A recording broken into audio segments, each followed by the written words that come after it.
Hi, I'm Kathleen Berryman.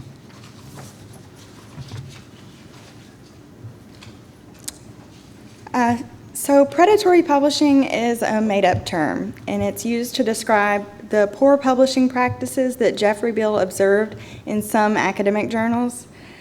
But that's not a very specific definition, and anyone who has read more than one article or post or comment about predatory publishing can see that everyone has their own definition. It's even been suggested recently that so-called predatory publishers is nothing more than a new publishing model that simply fared because it's new. So, Cabell sought out to define predatory publishing. For the purposes of creating our blacklist, we define predatory publishing as journals that promise or imply services to researchers or readers and do not provide those services. So basically, any kind of deception, omitting information, hiding information, or outright lying can indicate to us that a journal is predatory. We started this project about a year and a half ago, and our first step was to identify practices that were commonly found in suspicious journals. And we categorized these practices into 7 main categories. We have integrity, which includes any fake information given by the journal or outright lies. Peer review, which includes information about the editorial or review board and the journal's peer review process. Publication practices, which includes the articles published, the type of research published, and how articles are published.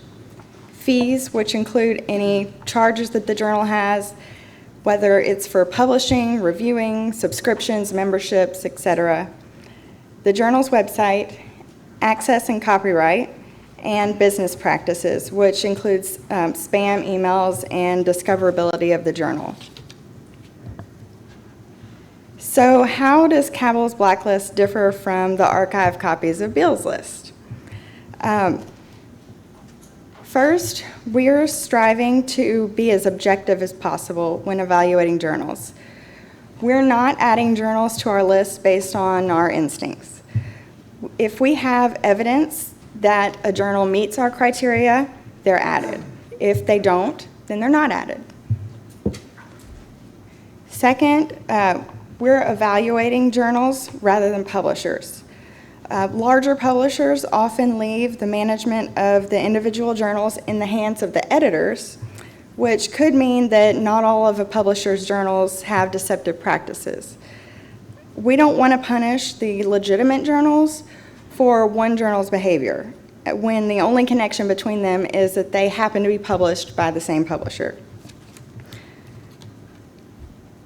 And finally, transparency. Our blacklist will contain the specific reasons why each journal was included. We're not expecting our users to blindly trust our judgment.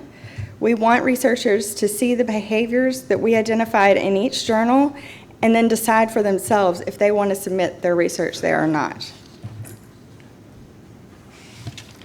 This is an example of a journal card on our website for a blacklisted journal. And as you can see, we provide some basic information about the journal, the publisher, the country of origin, whether or not it's open access, the date it was reviewed, how many violations we found. And then clicking on the journal card will expand it to show additional information like ISSN, the disciplines in which the journal publishes, the year it launched, and all of the reasons why it's included on our blacklist. So we're pretty happy with what we've created, but I can tell you that blacklists and whitelists are not the answer to the problem of predatory publishing. They're one answer to the problem of predatory publishing, but they're not the answer. I don't think there is one solution to this problem, and it's not a problem that's going to go away if all of these journals simply disappeared, because the articles published in predatory journals were not all submitted by unsuspecting researchers. Some of these articles were submitted by people who knew exactly what they were doing. People who felt pressured to add to their publication record and who chose to take the easy route. While identifying predatory journals will help prevent researchers from being victimized, it's not going to stop the ones who try to take shortcuts. And that's the reason why the solution to the problem will have to take several different approaches, as well as the combined efforts of the entire academic community. That's all. Thank you.